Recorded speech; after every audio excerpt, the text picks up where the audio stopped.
En nuestra charla de hoy nos vamos a centrar en un título maravilloso que acaba de lanzar su autor. Lo tenemos ya con nosotros, como decíamos, tenemos a Antonio Pérez Verde. ¿Por qué mirábamos las estrellas? Así interpretaban el cosmos nuestros antepasados. Lo ha sacado con la editorial Cálamo. Antonio, ¿es el primer título o es el primer libro que lanzas al mercado? Sí, la verdad es que es el primer libro. No va a ser el último, pero todavía no puedo adelantar nada. Pero sí, este es el primero y bueno, para mí siempre será el primer libro, con lo cual me hace muchísima ilusión poder presentarlo y además esta es la primera presentación oficial que hago del libro. Así que estoy súper contento porque es un orgullo para mí y un momento muy emocionante. Pues la emoción también es nuestra, ¿eh, Antonio? Hay que decir que es albaceteño de nacimiento, en particular de Casas Ibáñez. Antonio Pérez Verde es ingeniero y divulgador científico, miembro de la SEA, Sociedad Española de Astronomía, y vicepresidente de la Agrupación Astronómica de Cuenca. Corrígeme en algo si me equivoco, Antonio, De ¿vale? momento todo correcto. Vale.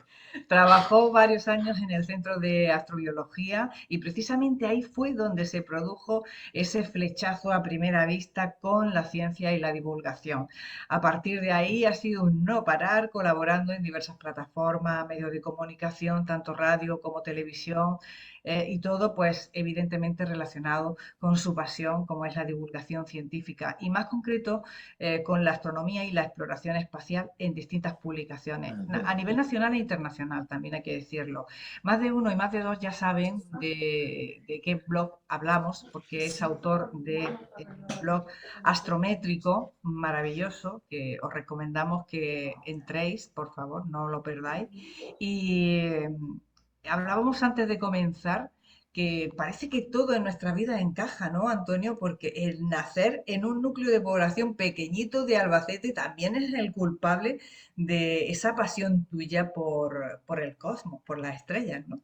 Pues la verdad es que sí, el nacer en un pueblo pequeño, en este caso son 4.000 habitantes, puede que no sea tan pequeño, pero lo que sí ocurre es que alejándote 2, 3 kilómetros, como no hay núcleos de población cercanos, te puedes meter en una oscuridad prácticamente total, donde las estrellas se te caen encima. Entonces, cuando quieres observar el cielo, pues es muy sencillo. Y además, pues tuve la suerte de que mis padres, pues cuando éramos pequeños, nos íbamos al campo, veíamos, sobre todo en invierno que oscurecía antes, veíamos anochecer y a partir de ahí ya era el espectáculo de las estrellas. O sea, era súper fácil de ver y gracias a esa facilidad, pues seguramente ahora tenga esta afición. Antes de meternos en faena, Antonio, ¿qué es para ti Principia? Porque para nosotros aquí en Málaga es un centro de ciencias, pero para ti es un proyecto bastante interesante e importante. Cuéntanos. Sí, bueno, allí en Málaga Principia, donde estuvo al frente Sebastián Cardenete. Sí, para vosotros y para mí también es un grandísimo centro. Y para mí Principia, pues es una plataforma de divulgación científica donde se apuesta por unir ciencia, humanidades, historia, arte, para desmitificar aquello de que eres de ciencias o eres de letras. No, no, eres de cultura. O sea, es donde, y en principio lo que se pretende hacer es que no se vea esa separación entre ciencias y letras, que todo sea homogéneo, ¿sabes?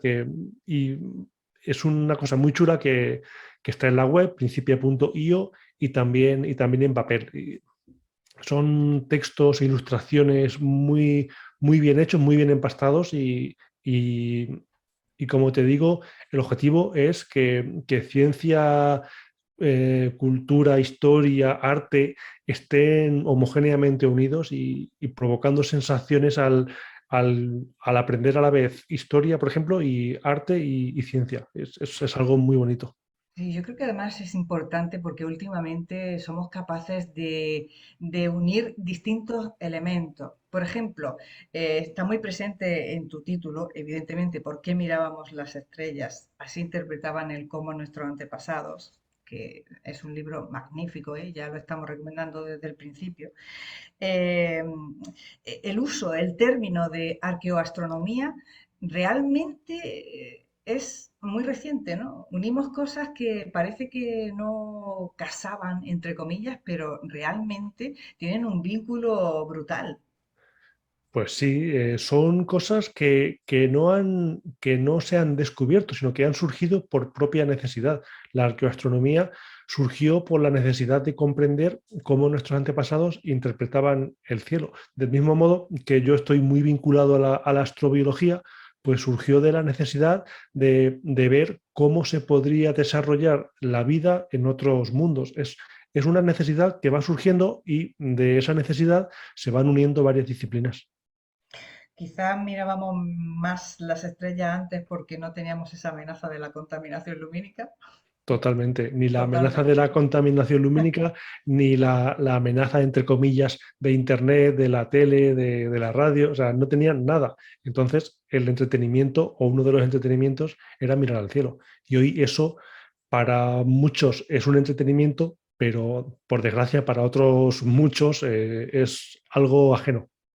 Lo que está claro es que el hecho de contemplar el cielo eh, es fundamental para nosotros y para nuestra evolución, ¿no? Por algo hemos evolucionado muchísimo, por esa curiosidad, por esa observación del cosmos. De alguna manera, Antonio, hemos perdido ese cordón umbilical primario con el cosmos, con el universo. Yo creo que perdido no es la palabra, tal vez sea difuminado, porque sí que lo tenemos, porque una vez que lo encuentras, una vez que te maravillas mirando el cielo, es algo que ya no pierdes. O sea, y por unos momentos o por unos instantes sí que te puede llegar a suceder el sentir aquello que sentían nuestros antepasados cuando estaban ellos frente a frente con el cielo, porque si tú te vas a un lugar muy oscuro donde no tengas interferencias de contaminación lumínica, de radios, de nada, te quedas mirando al cielo y es que estás viendo el mismo cielo que veían, o prácticamente el mismo cielo que veían nuestros antepasados. Y es una forma de conectar con aquella época de hace miles de años. Bueno, pues yo creo que lo mejor es que nos cuentes qué es lo que podemos encontrar detrás de ese título y de que, bueno, nos lo acerque el autor directamente. Así que todo tuyo, Antonio. Muy Muchísimas bien, gracias. muchas gracias. Y muchas gracias sobre todo también por la invitación y por la presentación que me habéis hecho. Gracias a Jesús por invitarme a participar en este evento y a ti, María, por esta entrevista. Y bueno, como bien habéis dicho, Encantadísimo. como bien habéis dicho, vamos a hablar de astronomía de la antigüedad. Espero que a los asistentes que estaban presentes por Zoom o que lo vean luego en diferido les resulte interesante. Y como hilo conductor de esta charla, pues voy a tener mi primer libro, como bien habéis dicho, ¿Por qué mirábamos las estrellas?, de la editorial Cálamo, un libro que salió a la venta el pasado 28 de febrero. Hablaré también de cómo se fraguó el libro, de lo que he aprendido y de lo que vais a poder encontrar en él, que básicamente es cómo nuestros ancestros comenzaron a comprender el cielo. Así que como sois aficionados a la astronomía, alguno quizás también, según me han comentado, a la arqueoastronomía, espero que lo que os voy a contar ahora os resulte interesante y como ya hemos dicho, el libro va a servir para aumentar los conocimientos que hoy voy a decir aquí, porque voy a dar unas pequeñas pinceladas que en el libro quedan mucho más ampliamente explicadas, ¿no? Entonces, bueno, he dividido la charla en cuatro partes. La primera se basa en cómo empezó todo, ¿no? Cómo se fraguó el escribir este libro. Después hablaré de cómo me propusieron escribirlo. A continuación, voy a hacer un breve esquema de cómo está dividido el libro y por último entraremos en un capítulo en detalle, en este caso sobre el dolmen de Soto por varios motivos. Uno de ellos, pues porque es el que de los que se citan en el libro, es el que más cercano tenéis allí en Málaga. En este caso, el dolmen de Soto está en Trigueros, que es una localidad de la provincia de Huelva. Entonces, bueno, pues, ¿cómo empezó todo? Pues todo comienza con una propuesta de una conferencia Esta conferencia llega a finales de 2018. En este caso, otra plataforma de divulgación científica que se llama Ciencia a la Carta me proponen ofrecer una conferencia sobre astronomía en la antigüedad que se celebraría en septiembre de ese mismo 2018, es decir, 2 semanas, 3 semanas después de aquella propuesta. Y el lugar para dar esta charla era un posible cromlech. Un cromlech, para aquellos que no estéis familiarizados con el término, es un círculo de piedras construido por el hombre y además construido durante la época durante la época del megalitismo. Era un posible cromlech porque todavía no se había confirmado que era un cromlech como tal.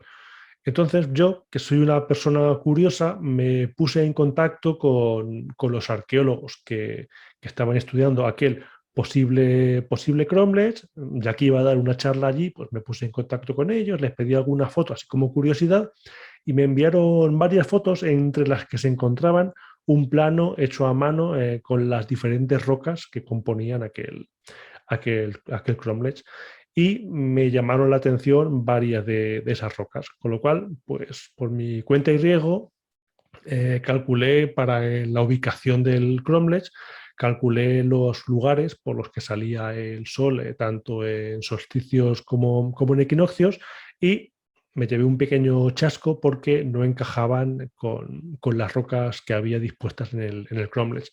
Entonces le pregunté a los arqueólogos si habían alineado el cromlech, el plano del cromlech con respecto al norte magnético o con respecto al norte geográfico. Y me dijeron que lo habían alineado con brújula, así que era con el norte magnético. Volví a ese plano y lo realineé ya con la ayuda de Google Maps, lo realineé con el norte geográfico. Y entonces, pues, con bastante sorpresa para mí y más sorpresa todavía para los arqueólogos, varias de las rocas clave en el cromlech pues estaban alineadas con respecto a estos lugares de salida de sol, tanto en solsticios como en equinoccios. Y he comentado que la charla era para mediados de septiembre, me la propusieron a finales de 2018, yo ya había comenzado a preparar mi charla y en cuanto vimos que había unas posibles alineaciones astronómicas, cuando faltaba tan solo una semana para la charla, pues cambiamos el título de la charla y ya no era Astronomía en la Antigüedad, sino que la charla pasó a llamarse Las posibles alineaciones astronómicas en aquel posible cromlech. Aquí en esta imagen podéis ver una toma aérea de lo que es el cromlech. Destaca sobre todo que la parte norte está más destrozada. El motivo es que por ahí, por esa parte norte, discurría un arroyo. De hecho, así hacia el nordeste se puede ver todavía algún pequeño hoyo por donde discurría ese arroyo. Y ese arroyo, con el paso de los años, las crecidas del cauce, pues pudo desplazar algunas de las rocas. Por otro lado, desde el suroeste hasta el nordeste, las rocas están prácticamente intactas y son precisamente las que más se han tenido en cuenta para ver estas posibles alineaciones astronómicas. Con respecto al descubrimiento de este cromlech, pues tenemos que remontarnos a finales de la década de 1950. Ildefonso Gutiérrez, cuando era un chaval, pues su familia tenía reses, tenía ganado y en la localidad de Totanés pues tenía un corral donde pues, se iba al campo a que pastasen.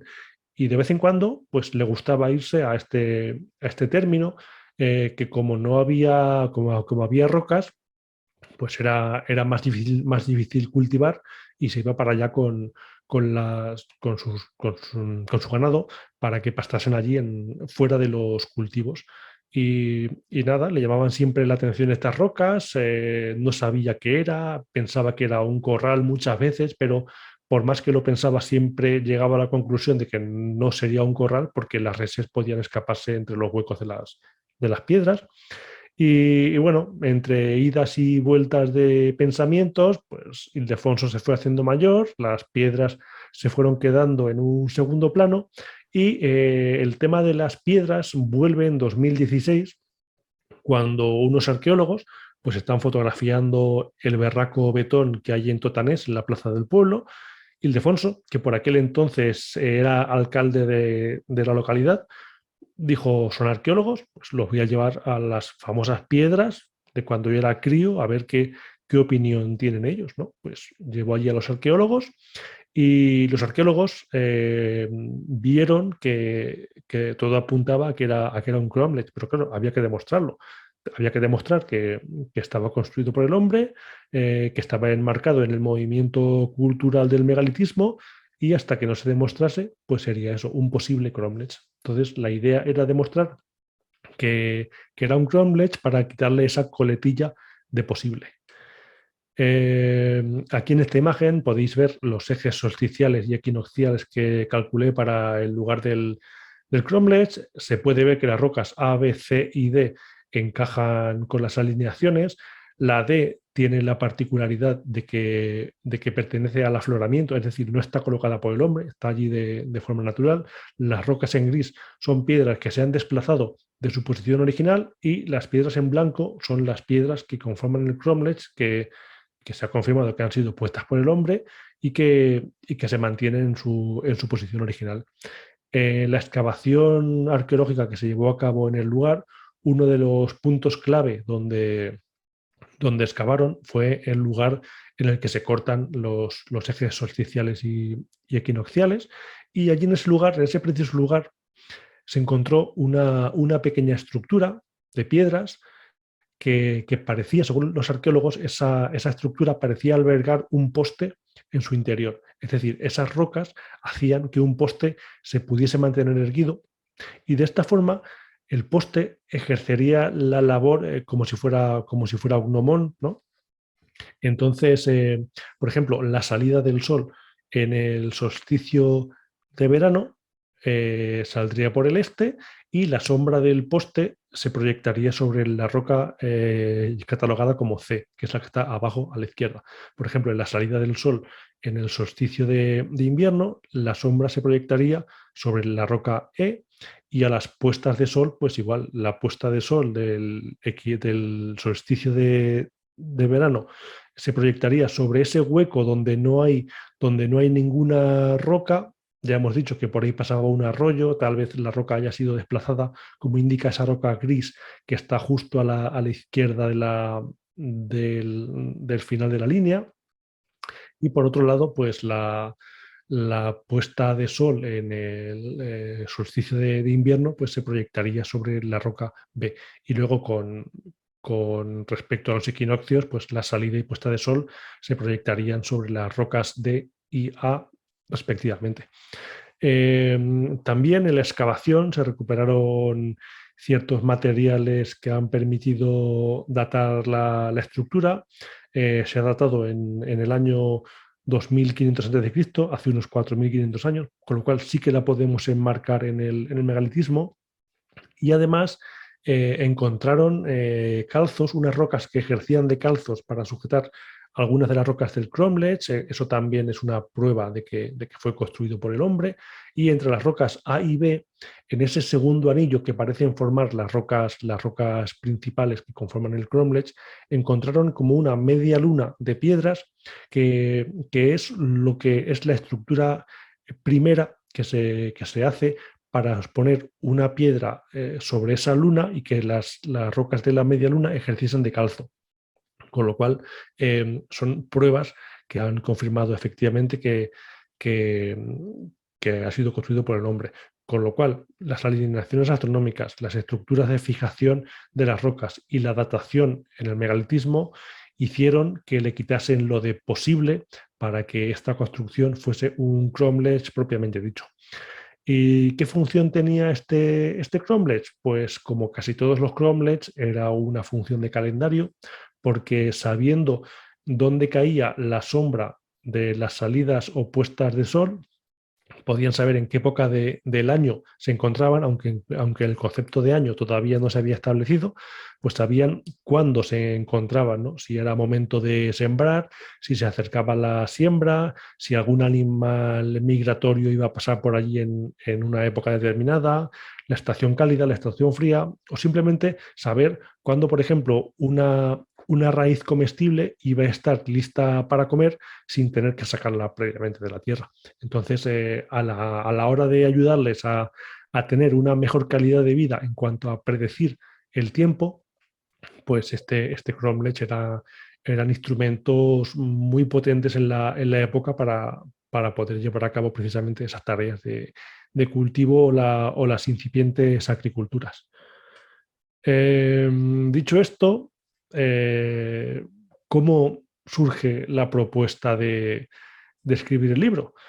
Pues bien, a raíz de las alineaciones astronómicas que se detectaron en el cromlech, más la datación, pues dieron lugar a una serie de artículos que se publicaron tanto vía web como vía papel a lo largo de 2018 y 2019. Y bueno, aquí tenéis algunos de los ejemplos de las cosas que se han publicado. Y con esto se puso en contacto conmigo José Ramón Alonso, que es director de la colección Arca de Darwin de la editorial Cálamo, y me propuso escribir un libro. Me propuso escribir un libro sobre astronomía en la antigüedad, sobre cómo percibían o interpretaban el cielo nuestros antepasados. Lógicamente dije que sí, además yo siempre había querido escribir un libro, pero no me lanzaba, no me llegaba, digamos, la inspiración de qué escribir, cómo tratarlo y tal. Así que José Ramón Alonso me dio ese pequeño empujón que necesitaba. Pensé en cómo estructurar el libro, me empecé a documentar para esquematizarlo, para ver de qué temas iba a hablar, y cuando ya tenía todo más o menos claro en mi cabeza, me puse a escribir. Es un momento, lo de ponerse a escribir, que parece sencillo, pero el momento de empezar a escribir un libro es un momento de gran decisión porque es cuando te enfrentas realmente a lo que va a ser el libro en un futuro. Así que nada, el resultado es el libro que algunos ya lo tenéis, ya lo habéis leído. Para los que no lo hayan leído todavía, pues adelantar que el libro se divide en 4 bloques. El primer bloque hablo de grandes estructuras. El segundo se llama Un paseo entre cromlechs. El tercero, los primeros instrumentos. Y el cuarto, eventos transitorios. Así que ahora voy a desarrollar muy brevemente de qué habla cada uno de estos bloques, comenzando con el primero, con las grandes estructuras, donde la primera parada se hace en la cueva de Lascaux, donde se pueden ver pinturas rupestres donde algunas de ellas parecen representar la constelación de Tauro. Se realizaron hace unos 18.000 años y en la imagen que podéis ver arriba a la izquierda, pues se puede ver 6 estrellas, 4 arriba y 2 abajo, que parecen identificarse con las Pléyades. Después el ojo del toro rodeado como una especie de V, que se puede corresponder con las Híades. Y en línea, las Pléyades con estas posibles Híades se encuentran 4 estrellas seguidas. Algunos estudiosos de la cueva creen que se pueden corresponder con el cinturón de Orión y Sirio, lo han acercado al cinturón, o incluso un evento transitorio que pudo tener lugar en el cielo y que les llamó la atención. La segunda parada en este bloque de grandes estructuras la tenemos en Irlanda, en Brunnaboyne, en el condado de Meath, al este de la isla de Irlanda. Y Brunnaboyne son una serie de construcciones megalíticas, son una serie de túmulos que se construyeron hace unos 5.300, 4.500 años. Las más importantes son Newgrange, Dowth y Knowth. A día de hoy tan solo se conocen estas 3 estructuras principales, pero quizás pueda haber más. Y son túmulos pues, que contienen algunas alineaciones astronómicas. Después tratamos el dolmen de Soto, como ya he dicho aquí en Huelva, un dolmen que se construyó hace unos 5.000 años y que profundizaremos en el siguiente apartado de esta charla. Y por último, la última parada de este primer bloque de grandes estructuras está en la ciudad preincaica de Tiahuanaco, una ciudad que se empezó a construir en el siglo I después de Cristo y se abandonó sobre el año 1100 después de Cristo. Son edificios que están alineados con respecto al eje equinoccial, es decir, con respecto al eje este-oeste, y con la particularidad de que todos los edificios contienen alguna relación con alineaciones astronómicas. Después, el siguiente bloque, como ya he dicho, es un paseo entre cromlechs. Recorremos tres de los cromlechs, dos de los cromlechs más importantes del mundo y el de Totanés, que no podía faltar, ya que es el germen que dio lugar al libro. Comienzo en Portugal, en el cromlech de los almendros, en Évora, en el Alentejo, en la parte este de Portugal. Se construyó hace unos 7.000 años, consta de dos estructuras principales, una es circular y la otra es elíptica, y como curiosidad, pues es el cromlech más grande de la península ibérica. De ahí viajamos al que tal vez sea el monumento megalítico más famoso del mundo, que es Stonehenge. Se construyó en varias etapas. La primera etapa comenzó hace unos 5.100 años y se terminó de construir hace unos 3.900 años, en varias fases, pues que han terminado dándole ese aspecto que lo hace inconfundible. Y por último, la última parada de este paseo entre cromlechs es el de Totanés, que como he dicho, se construyó hace unos 4.500 años y marca el origen donde se fragua este libro. El tercero de los apartados es un homenaje a los primeros instrumentos astronómicos. El primero de los que hablo es el disco celeste de Nebra. Es un disco que se encuentra en Alemania y que los análisis han hecho ver que se enterró hace unos 3.600 años. Y según Harald Meyer, que es el director del Museo de Hall, que es donde se encuentra el disco, este disco representa una regla para sincronizar el año solar con el año lunar.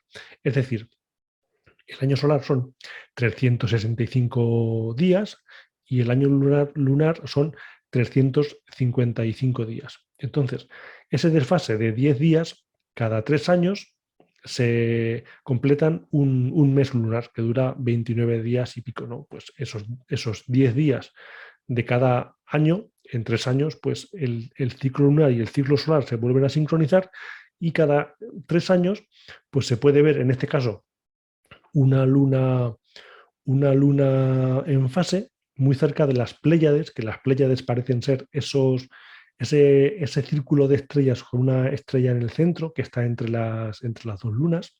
Eso parecen ser las Pléyades y se produce cada 3 años. Entonces, cuando se daba esa relación en el cielo, era cuando se sincronizaban el ciclo, el año solar con el año lunar. Y eso parece ser, según digo, el director del Museo Hall, lo que representa el disco celeste de Nebra. Y el segundo de los instrumentos de los que hago mención es el mecanismo de Antikythera, un mecanismo que se está recuperando por fascículos, básicamente, porque se recuperó de un naufragio frente a las costas griegas de Antikythera. Se piensa que se construyó sobre el siglo II a.C. y a mí me gusta decir que es como el Stellarium de los antiguos griegos, ¿no? El Stellarium o el Google Sky que podemos tener hoy en cualquier teléfono móvil. Pues ellos no tenían teléfono móvil, pero sí que tenían su particular Stellarium con el mecanismo de Antikythera, porque era un artilugio que permitía predecir las posiciones astronómicas de los cuerpos celestes. Y por último, me vais a permitir que beba agua antes de que me quede sin voz.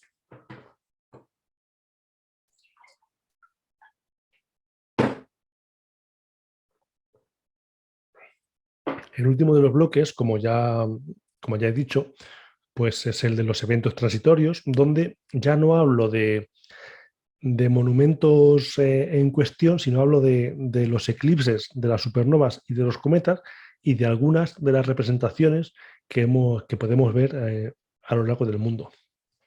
En cuanto a los eclipses, pues represento el Tonatiuh-Cualo. Hablo del Tonatiuh-Cualo, por ejemplo, que es la representación mitológica de un eclipse de sol por parte del pueblo mexica o azteca. También hablo del primer eclipse del que se tiene constancia de estar representado en roca. En este caso nos vamos a Irlanda, muy cerca de los túmulos de Brunavoin. Concretamente, este primer eclipse representado, lo podéis ver ahí en esta segunda imagen, empezando por la izquierda. Cuenta con 5.000 años de antigüedad y es un eclipse de sol que se produjo al atardecer. También hablo de supernovas, concretamente hablo de dos supernovas, la supernova que nos llegó su luz en el año 1054, donde los Anasazi en Nuevo México la representaron en el Cañón del Chaco, lo podéis ver esa representación aquí en la imagen. Y con respecto a esa supernova del año 1054, parece ser que también se puede establecer cierta relación con Teruel y con su Torico. Esto es algo muy curioso y invito a que profundicéis sobre esta posible relación porque es muy interesante. Y con respecto a supernovas, también hablo de la supernova HB9, una supernova que nos llegó su luz hace unos 6.600 años, y hay una roca en el Himalaya, en la región de Cachemira, en la India, donde se parece representar una escena celeste, una escena de caza, que se puede corresponder con algunas constelaciones del hemisferio norte, como son Orión, el Toro, Pegaso parece que también tiene parte en esta representación, una estrella muy brillante y otro cuerpo bastante grande. Y pues parece ser que esta imagen, el círculo que aparece partido en la parte superior de la roca, pues esta imagen parece corresponderse con esta supernova HB9 que, repito, su luz nos llegó hace unos 6.600 años. Y en cuanto a cometas, pues dos de los ejemplos de los varios que hablo en el libro, pues tenemos, por ejemplo, el, el libro de la seda de Magandui, que es una copia que se ha datado en el siglo III, aunque se piensa que el original del cual se han hecho todas las copias, se estima que pudo elaborarse hacia el siglo XVI a.C. Y ahí en este libro se pueden ver una representación gráfica de cómo veían los cometas a simple vista, bastante detallada para la época. Y otra de las referencias que hago a los cometas la hago en el antiguo Egipto, alrededor de la mitología de Bastet y Sekhmet, que tienen cierta forma, digamos, mística de explicar cómo se ve un cometa cuando se acerca a nuestro planeta. Y bueno, como he dicho, después de hacer este pequeño repaso al libro, hablaremos del dolmen de Soto, el dolmen que tenéis más cerca allí en Andalucía. Y bueno, antes de entrar en él, comentar que la palabra dolmen parece derivar de un vocablo bretón que significa mesa grande de piedra. Tiene todo el sentido del mundo, porque no sé si tenéis en la imagen en la mente la imagen de un dolmen aislado, pues serían dos piedras con una piedra encima, ¿no? Una especie de mesa. Pues bien, a esas piedras que están clavadas en el suelo se les denomina nadir, y a la piedra o las piedras que ejercen de tejado o de base de la mesa, según esta nomenclatura bretona, se le denomina azimut. Así que nadir y azimut son las partes que conforman el dolmen, y si los dólmenes se colocan uno detrás de otro formando un pasillo, pues a ese tipo de dólmenes se le conoce como dolmen de pasillo largo o dolmen de corredor, y precisamente el dolmen de Soto es uno de estos dólmenes de corredor. Aquí tenéis dos imágenes del dolmen de Soto. Las dos el conjunto de la izquierda representa una planta y un perfil del pasillo del dolmen, y la de la derecha representa un esquema aéreo del túmulo del dolmen y dónde se encuentra el pasillo. Un túmulo no es ni más ni menos que un dolmen de corredor que está enterrado por tierra, ¿no? O sea, se soterra el dolmen y el conjunto que queda, un conjunto circular, a eso se le conoce túmulo. Pues bien, a primera vista se puede ver que el pasillo del dolmen pues, está orientado hacia el este, con lo cual recibe los primeros rayos de sol en los días del equinoccio, en los 2 días del año que tenemos equinoccio, pues el dolmen recibe los primeros rayos de sol. El pasillo mide unos 21 metros de largo y el diámetro del túmulo es de unos 40 metros, con lo cual es un dolmen de un tamaño considerable. De hecho, es el dolmen más grande que hay en la provincia de Huelva y uno de los más grandes, si no el más grande, que hay en España. Eh, ¿Dónde se encuentra el dolmen de Soto? Pues entre las localidades de Niebla y Trigueros, pues hay una carretera secundaria, pues hacia la mitad de la carretera más o menos podemos encontrar este dolmen. Y si queremos hablar del descubrimiento del dolmen, nos tenemos que remontar al año 1919, donde Armando de Soto es el propietario de la finca de la Lobita, que es donde se encuentra el dolmen. Y bueno, para vigilar este terreno, para vigilar esta finca, pues pretende construir una caseta para un guarda, una caseta que esté situada en lo más alto de la zona, ¿no? Pues bien, los obreros se ponen a construir esta caseta y advierten que hay algunas rocas extrañas en el suelo a la hora de estar excavando para la caseta. Ven que hay unas rocas extrañas. Armando no le da mayor importancia y la obra continúa. Pues bien, 3 años después, en 1922, un amigo de Armando de Soto pues se encuentra en las actas del ayuntamiento de la localidad de Trigueros que la tumba de Mohamed ibn Musa al-Khwarizmi, que es un matemático árabe, pues parece ser que podría estar muy cerca de esa finca de la Lobita, propiedad de Armando de Soto. Y entonces Armando relaciona aquellas extrañas piedras que encontraron los obreros a la hora de hacer la caseta del guarda y las relaciona con esta tumba del matemático árabe Al-Khwarizmi, donde dice la leyenda que Al-Khwarizmi fue enterrado con un tesoro. Pues bien, Armando se dispone a excavar en esas rocas, sobre esas rocas, y en 8 meses ya ha vaciado el pasillo del túmulo. Lógicamente, él no sabe que está ante un túmulo, encuentra 8 cuerpos en el interior, pero se lleva una decepción porque no encuentra ningún tesoro, o al menos no encuentra el tesoro que él esperaba encontrar. Lo que él encuentra es otro tesoro en forma de monumento megalítico, pero claro, eso todavía él no lo sabía. Total, que encuentra este pasillo, los 8 cuerpos, le llaman la atención y lo pone en conocimiento del duque de Alba, ¿no? En la imagen de la izquierda podemos ver a Hugo Bermayer, que Hugo Bermayer es de los mejores arqueólogos de la época, es llamado por el duque de Alba y en la imagen aparece junto a Herzog von Alba y junto a Armando de Soto. Pues bien, Hugo Bermayer analiza el pasillo y lo data en una antigüedad de entre 4.500 y 5.000 años. Y además, antes del dolmen, parece ser que existía un cromlech que tendría una antigüedad de unos 6.000 o 7.000 años.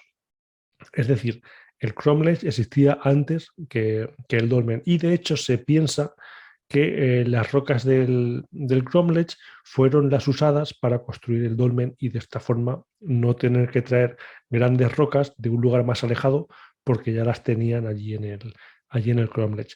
Y de lo más llamativo que podemos encontrar en el dolmen de Soto es el catalogado como ortostato número 31.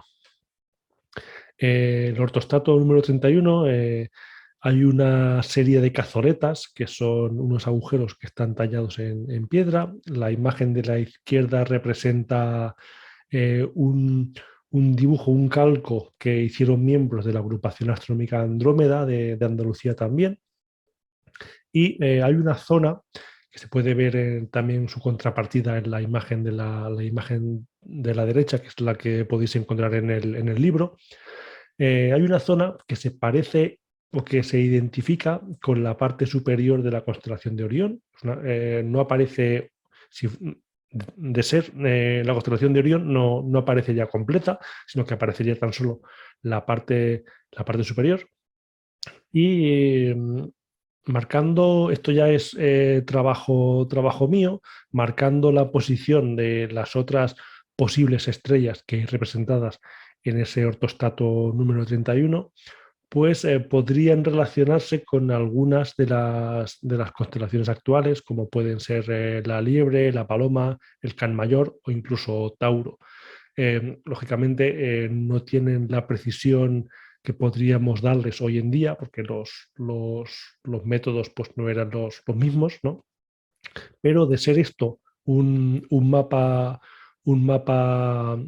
celeste, tal vez estaríamos hablando de uno de los mapas celestes más antiguos que se tienen, porque este mapa no se talló en la roca en el dolmen, sino que se talló en el cromlech cuando podían tener visión directa del cielo. Claro, hemos tenido la suerte de que esa cara tallada del ortostato 31 da hacia el interior del pasillo. Pero ¿qué ocurre con las rocas que están hacia el exterior del pasillo, las que están tapadas por la tierra que forma el túmulo?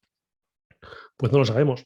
Quizás en algunas de las rocas que están mirando hacia afuera, o sea, de las que están tapadas por la tierra del túmulo, haya más tallas y más inscripciones que nos pueden recordar o a mapas celestes o a otros fenómenos astronómicos que no lo sabemos. Y sería un buen trabajo muy delicado también el poder o intentar averiguar si en las rocas que están apoyadas en la tierra del túmulo, pues ver si hay alguna representación astronómica también. Y ya para terminar, pues me gustaría contaros qué es lo que he aprendido a la hora de elaborar este libro, porque se aprende muchísimo. Y si tuviese que decir una cosa, la que más me ha llamado la atención y la que más me ha impactado a la hora de elaborar este libro, es que yo por lo menos había subestimado a nuestros antepasados. Es decir, pensaba que no tenían tanta curiosidad y tanta tecnología como para hacer lo que habían hecho. Porque os voy a poner un ejemplo que puede darse, que se da de hecho en el Dolmen de Soto, pero también en otras muchas construcciones que tienen que ver con las alineaciones con respecto al equinoccio. Pues bien, los puntos de salida de sol, tanto en los solsticios de verano como de invierno, tanto puestas como salidas de sol, son relativamente fáciles de ver. Si estás en un punto fijo, pues es algo muy sencillo. Ves las zonas límite de salida o puesta de sol, las marcas y ahí quedan marcadas. Es un cálculo directo. Sin embargo, los puntos equinocciales de salida y puesta de sol requieren de un cálculo indirecto. El sol no te dice ahora estoy en el equinoccio. O sea, es un valor que tienes que calcularlo tú. Y que hace varios miles de años nuestros antepasados tuvieran esa capacidad matemática de calcular los puntos equinocciales, a mí es lo que os digo, me ha sorprendido. Yo personalmente he subestimado a nuestros antepasados y ahora reconozco mi error porque realmente poseían una capacidad matemática y tecnológica que yo personalmente no me la esperaba y el escribir este libro me ha hecho ver que nuestros antepasados ya tenían unas capacidades para mí resultan sorprendentes. Y con esto termino. Muchas gracias por vuestra atención.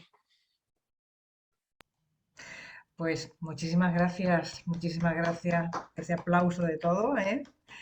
Ya vamos a poder abrir los micrófonos porque ahora empieza lo bueno, las preguntas difíciles, como yo digo.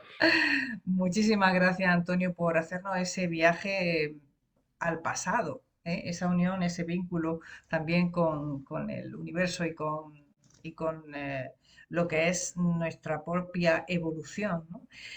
Ahora vamos a dar la opción, pues, para todos aquellos participantes que quieran hacerle alguna cuestión, alguna pregunta, pues que lo puedan hacer y voy a dejar que podáis abrir permitir que los participantes reactiven su audio, ¿vale? A partir de ahora podéis abrir el audio sin ningún problema, vuestro micrófono. Eh, Tenía por aquí en el chat a una persona, a Satu, que ha pedido, dice, los de Teruel te agradecemos que hables de la estrella actual y que está representada en el escudo de la ciudad entre los cuernos del toro. No sé Eso es, si... eso es. Sí, sí, sí. Pues la historia que cuento en el libro sobre Actuel es que, bueno, en el escudo de la ciudad, pues aparece un toro con una estrella encima. Esa estrella no pertenece a ninguna constelación, con lo que tal vez se puede relacionar con un evento transitorio, como puede ser una supernova. Entonces, una supernova en la constelación de Tauro, del Toro, eh, puede ser lo que representa esa parte del escudo de Teruel, más teniendo en cuenta la importancia o la relevancia que tenía la representación de la constelación de Tauro y de que Teruel podría ser una contracción de la palabra toro y la palabra actuel, que es el nombre que le dieron a esta estrella que apareció en el cielo. Perfecto. También nos decía en el chat, es una coincidencia. Antes de empezar la charla, le estábamos hablando con Jesús Nava y Javier Ramos también coincide que la fotografía que nos muestra parece o también coincide en que le recuerda más a la constelación de Escorpio. No sé si se ve la Ahí, imagen. Ahí está, vale. esa. Pues es, como os digo, es mi interpretación. Si es Orión, la parte de arriba de la constelación de Orión, Orión y Escorpio están diametralmente opuestos en el cielo, con lo cual no sé si se trataría de la constelación del Escorpión, pero oye, es un posible mapa celeste. Yo me he basado en lo que dijeron los compañeros de la agrupación astronómica Andrómeda, de que aquello parecía la parte de arriba de la constelación de Orión. Yo he seguido tirando un poco del hilo para seguir completando las posibles constelaciones que se representan en ese ortostato número 31, pero allí no hay líneas, allí no hay estrellas marcadas, con lo cual, si es un mapa celeste y hay relación con Escorpio, pues oye, podría tratarse.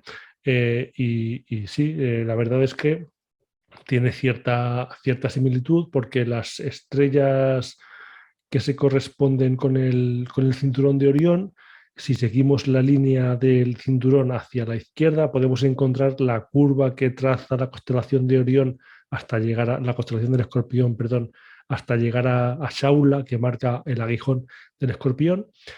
Pero también es cierto que bajo lo que el posible cinturón de Orión aparecen esas cuatro estrellas que se podrían identificar con las tres luces que se ven junto a la nebulosa de Orión. Con lo cual, como digo, es una interpretación mía y Claro. no había valorado, realmente no había valorado que se pudiese tratar de la constelación de Escorpión, pero, pero oye, como digo, es una interpretación, puede ser, y oye, Sí, sí, estoy bueno, abierto el cielo lo a cambiar de opinión, interpretamos, Antonio. efectivamente, El cielo lo interpretamos y donde vemos un cisne, pues hay otros que ven una cruz. O sea que la efectivamente. interpretación en el cielo, evidentemente, de constelaciones siempre es abierta. O Carlos también decía, o la corona boreal. Sí, por Claro supuesto. que sí, En por el cielo supuesto. hay muchas Por coronas y supuesto. efectivamente también podría representar una corona. Claro que sí. Bueno, pues lo que decía, ahora tenemos tiempo para poder conversar con Antonio.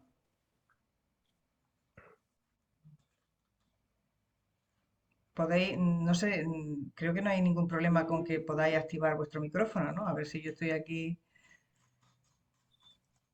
No sé si es que nadie se anima o que nadie desactiva el micrófono. Sí, sí, no. A ver. Satur levanta la mano. Me parece que no puede desactivar el Ah, micrófono. pues ahora No, le he vuelto. Ahora sí, yo creo que ahora sí sí. que puedo abrir, sí que puedo abrir. Ahora Ah, sí. vale, vale, ok. Vale, vale, vale. Lo primero, pediros perdón por la voz, pero tengo un trancazo que bueno, que igual se llama lo que quería decir. Antes de eso, gracias Antonio por la charla, por lo que has comentado de la estrella actual de Teruel. Yo no soy realmente de Teruel, pero soy socio de la agrupación astronómica de allí de Teruel, de Actuel. Y quería solamente hacer un comentario de una charla que oí hace unos años de un astrofísico francés sobre la arqueoastronomía. Ajá. Y vino a concluir, si recuerdo bien, diciendo que, por supuesto, hay que tomar todas estas interpretaciones con mucha precaución. Efectivamente. Y decía, cuando algo lo ves una vez y nada más que una vez, casi seguro que es una casualidad. Si ves que esa misma alineación se repite en muchos sitios y además en diferentes lugares del mundo, puedes empezar a pensar que esa construcción se hizo de esa manera con cierta intención de las personas que lo construyeron. Además, personas que no tenían contacto las unas con las otras. Eso es, eso es.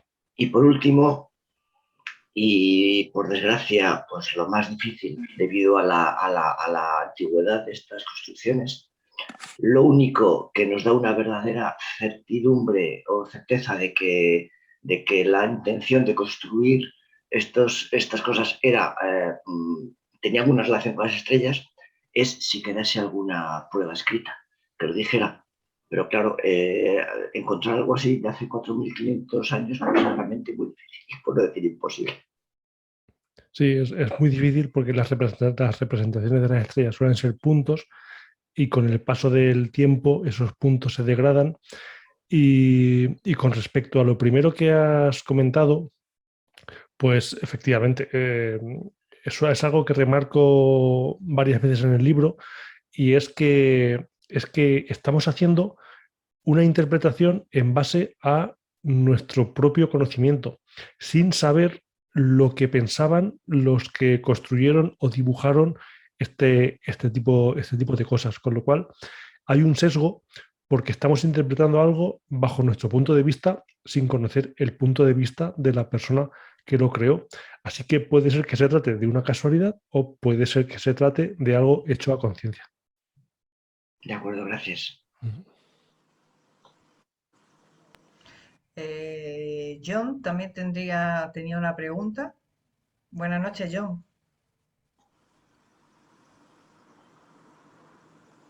Hola. Hola, Hola, ¿qué tal? buenas. Buenas noches. Ahora sí. Ahora sí. Hola, buenas noches. ¿Qué? Mira, mi pregunta es sencillita y es la siguiente. Bueno, hace muchos años, ahora estamos hablando de los inicios de la astronomía antigua, 4.000 años, 6.000 años, 10.000 años, sumerio, o incluso llegando a los egipcios. Bueno, todos sabemos que antiguamente la estrella polar, pues, lo que hoy conocemos como el norte, no era la estrella que estaba en el norte, ¿vale? Entonces, en todos los estudios que habéis hecho y tal, ¿cómo ha afectado el hecho de que hace 5 o 6 mil años el cielo no estaba donde está ahora, ¿no? En todos esos componentes que se han ido encontrando en las piedras y todo eso, ¿cómo ha afectado o cómo habéis visto si realmente ha afectado mucho en esa evolución de la astronomía? Y si, es decir, si realmente es tangible haber podido ver eso, ¿no? Y comprobarlo, ¿no? Hasta el día de hoy. Pues mira, esa pregunta que tú me has planteado es de las primeras cosas que me planteé yo cuando empecé a escribir el libro. Y realmente yo pensaba, es que a lo mejor cuando construyeron Stonehenge, que fue el primer monumento megalítico en el que me basé para escribir el libro, a lo mejor en aquella época no estaba, no estaba alineado con respecto a la alineación que tenemos hoy en día. Pero resulta que a nivel de salidas y puestas de sol en equinoccios y en solsticios, Stonehenge sigue respetando esas alineaciones, con lo cual, aunque las estrellas sí que hayan cambiado de posición con respecto al polo norte celeste, las salidas y puestas de sol en días de solsticios y equinoccios sí que se han mantenido. De hecho, en Stonehenge sí que se mantienen en el dolmen de Soto, por ejemplo, también se mantienen. Con lo cual, acudiendo a estos primeros monumentos megalíticos que estuve analizando y viendo que se mantenían esas alineaciones con respecto a la actualidad, vi que a nivel de solsticio y equinoccio se veían y, como tú bien dices, las estrellas siguen cambiando de posición. De hecho, ya no a nivel, ya no solo a nivel de con respecto a la estrella polar, sino también los movimientos propios de las estrellas. De hecho, en la cueva de Lascaux, si el toro principal, que voy a ver si encuentro la imagen por aquí, a ver, la podéis ver aquí arriba a la izquierda. Como veis, el ojo del toro está enmarcado en el símbolo de mayor que representaría a las Híades, ¿no? En esa especie de V doblada.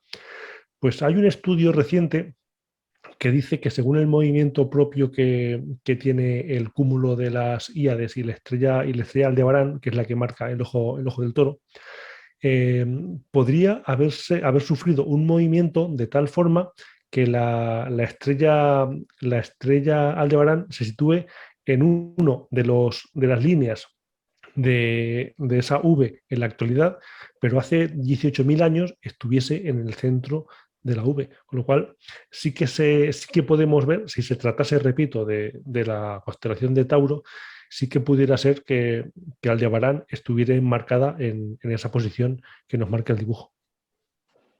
Muy bien, muchas gracias. Gracias, John. Javier Ramos, ¿qué tal? Buenas Buenas. noches. Yo, bueno, fui uno de los primeros en tener el libro, fui un adelantado a mi tiempo, me lo regaló Marina, que está aquí también, lo que pasa es que está callada. Es cierto que no he terminado de leerlo porque me ha pillado el toro, nunca mejor dicho. Pero bueno, el tema bueno, de los dólmenes, los cromlechs y todo lo que es esta construcción megalítica a mí me llama mucho la atención por el tema de que en lugares tan apartados de Europa y del mundo muchas veces tienen ciertas similitudes y ciertos parecidos, ¿no? Por lo tanto, una de dos, o había intercambio cultural o lógicamente llegaron a conclusiones similares a las horas de medir el tiempo, las estaciones y todo eso. Y bueno, el tema de los dólmenes de Antequera, no sé si lo habrás estudiado en Sí, profundidad. sí, no he entrado, pero sí que lo estuve valorando. Porque claro, allí tenemos un caso extraño, ¿no? Tenemos uno de los dólmenes, no sé ahora mismo cuál de ellos, porque como son tres, pero uno de ellos que se corresponden con los equinoccios solsticios, otro de ellos que parece ser que está, esto me lo contó el mismo director del museo, alineado directamente con la Peña de los Enamorados, que tiene forma de rostro, y parece ser que en la base de la peña se ha descubierto otro dolmen que también está apuntando al anterior. Pero luego tenemos uno de los dólmenes que no apunta en ningún sitio en concreto, sino que apunta directamente al sur y no sabemos por qué, ¿no? Entonces, bueno, eso yo creo que podría ser un caso de estudio interesante porque igual se descubre que en la fecha en la que se construyó esto podía haber algún tipo de alineación estelar o de posicionamiento que realmente explicase aquello. Pero bueno, es simplemente felicitarte por lo poco que me ha dado tiempo a leer del libro y por este tipo de cosas que ya seguramente más adelante intentaré entrar en contacto contigo para preguntarte algunas cosillas porque mi tesis doctoral precisamente, que yo estudié la carrera de Historia del Arte, se basa en unificar o en hacer un estudio de ciertas cosas astronómicas relacionadas con manifestaciones artísticas y poco más. Pues muchas gracias por tus palabras, con respecto al libro. Lo de con respecto al sur, la alineación con respecto al sur, es cierto que apenas hay cromlechs o monumentos megalíticos que estén alineados con respecto al norte y al sur, pero sí que es cierto que el sur marca el meridiano y marca el punto de máxima elevación de cualquier astro en el cielo. Con lo cual, tal vez los tiros, suponiendo que efectivamente tenga una alineación astronómica ese dolmen que comentas, puede ser que marque el lugar de máxima elevación, ya no de cualquier estrella, sino del Sol o de la Luna. Claro.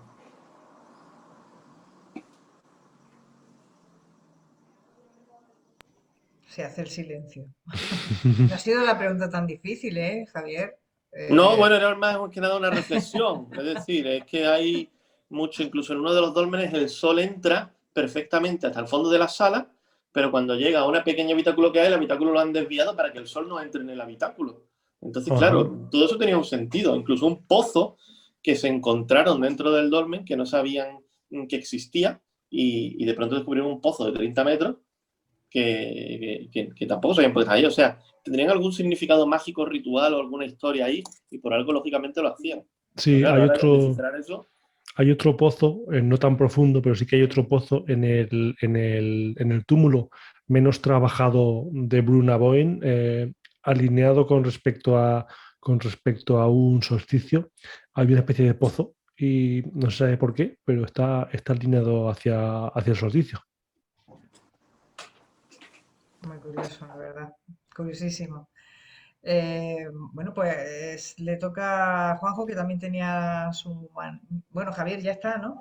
No, yo podría seguir preguntando aquí Bueno, millones de cosas o comentando, ¿no? vale. Incluso, por ejemplo, las líneas de Nazca, ¿no? Yo creo que podrían tener algún significado o alguna relación con ciertas constelaciones, porque es algo tampoco que creo que en el libro no se comenta, ¿no? No se habla sobre la línea de Nazca, ¿no? No. Pero también podría estar... de Esa hecho, es hay la una cosa segunda que siempre me ha parte. llamado mucho. Podría ser la segunda parte. Hay muchísimos monumentos megalíticos que me he dejado en el tintero y si el libro funciona bien, quién sabe, igual hay que sacar un por qué miramos las estrellas volumen 2 con otros Claro. monumentos megalíticos, representaciones que están relacionadas con la astronomía. Es más, te voy a comentar una curiosidad, que fue una cosa que yo me di cuenta hace tiempo, ¿vale? Y a lo mejor estoy diciendo una tontería, pero bueno. Simplemente, cuando miramos la línea de Nazca, hay una que representa a un mono. Y la cola gira en espiral de tal manera que recuerda mucho al movimiento de una circumpolar. Y cuando tú pones la osa menor, la sobrepones encima del mono, coincide tanto el movimiento de la circumpolar junto con las patitas del mono y la cabeza, ¿no? Pero claro, el tema es que la estrella polar no se ve desde Nazca. Y entonces, claro, yo mirando desde dónde es el lugar mínimo o más cerca del hemisferio sur, donde se veía la estrella polar, curiosamente, hasta que no llegamos a Ecuador, no se ve sobre el horizonte. Y cómo sabemos si los representantes, los que hicieron, representaron aquello, igual querían representar eso y venían de otro lugar, de origen. Es que hay tantas cosas y tantas que al final nunca dejan de ser hipótesis, ¿no? Porque lógicamente no podemos demostrarlas, pero hay un campo de estudio apasionante. No sé realmente de qué época datan las líneas de Nazca, pero si son de miles de años, la estrella polar no estaría apuntando, o sea, el polo norte celeste no estaría apuntando a la estrella polar.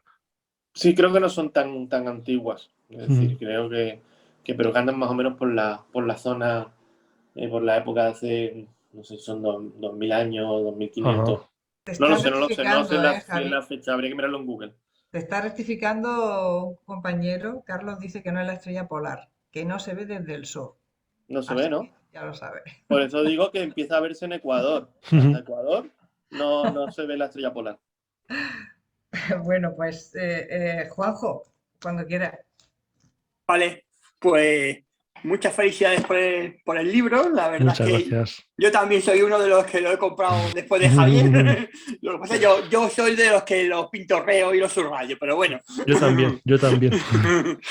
Pues es muy ameno el libro y un libro que atrapa en la lectura, ¿no?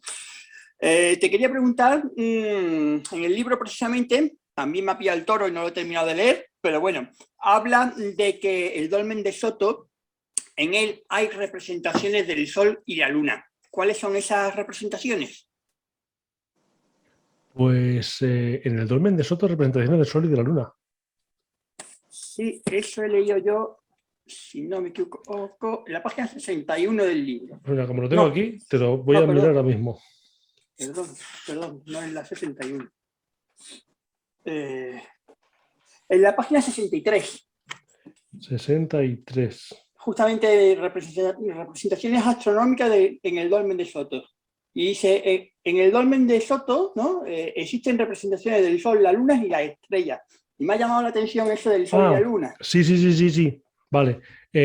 A nivel se piensan que en los ortostatos, no en el 31, sino en los demás, hay representados unos círculos que se podrían representar con el Sol y la Luna. No son representaciones astronómicas, sino representaciones simbólicas.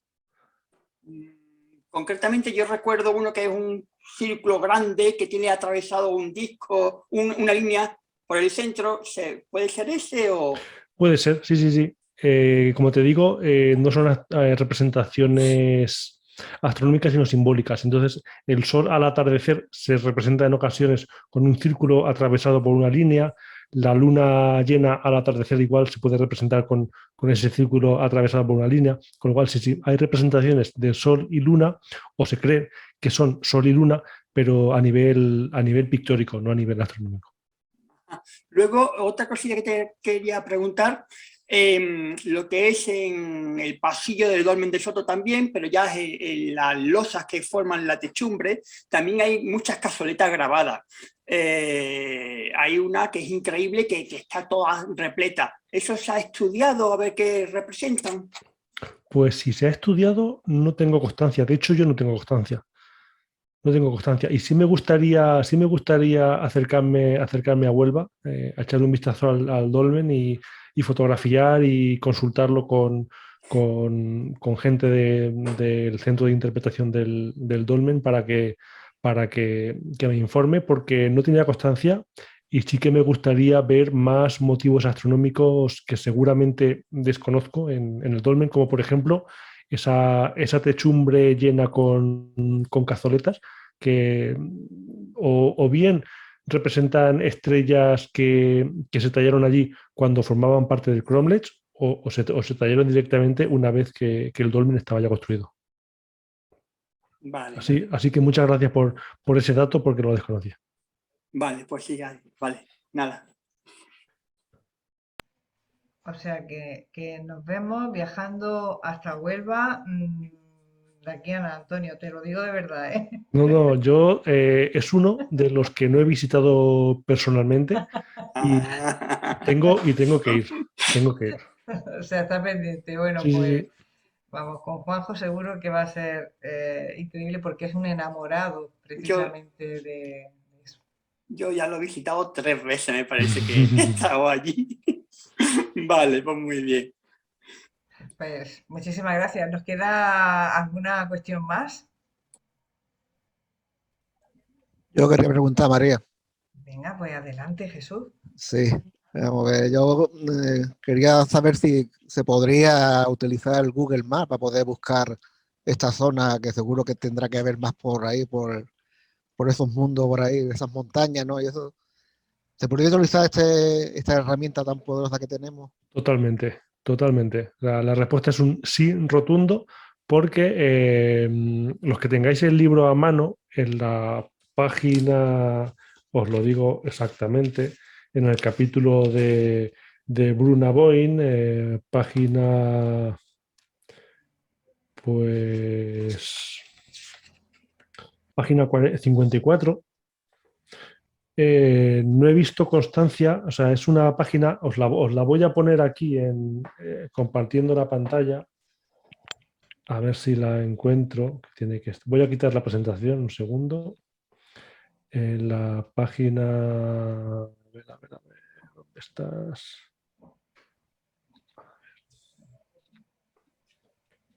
Aquí.